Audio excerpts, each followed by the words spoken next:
কোথায় হবে না। আমার এই ইসকনের জায়গা বাংলাদেশে হবে না। ইসকন একটি সন্ত্রাসী গোষ্ঠী, ইসকন একটি জঙ্গি গোষ্ঠী।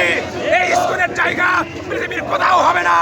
পৃথিবীর বিভিন্ন জায়গায় কিন্তু ইসকন নিষিদ্ধ হয়েছে। অতএব বিজেপিকে বলতে চাই, ভারতের বিজেপি, এই কুলাঙ্গার মোদি, তোমার ইসকন সারা পৃথিবীতে নিষিদ্ধ হবে। ভারতের আগ্রাসন বাংলাদেশে চলতে দেওয়া হবে না। বাংলার তৌহিদ জনতা, বাংলার ছাত্র সমাজ জেগে উঠেছে। বাংলার ছাত্র সমাজের মধ্যে দিয়ে কিন্তু ৭১ স্বাধীন হয়েছে। বাংলার জনগণের কিন্তু এই ২৪-এর গণপ্রদান ফ্যাসিস্ট হাসিনা তোমার স্ত্রীকে তোমার কাছে পাঠিয়ে দিয়েছি। অতএব তুমি আর তোমার স্ত্রী মিলে যতই ষড়যন্ত্র করো, এই বাংলাদেশের কোনো কিচ্ছু করতে পারবে না। স্বয়ং খোদা, স্বয়ং আল্লাহ বাংলাদেশের জনগণের পক্ষে আছে। অতএব তোমার বিজেপি, তোমার ইসকন আমাদের কিচ্ছু করতে পারে না।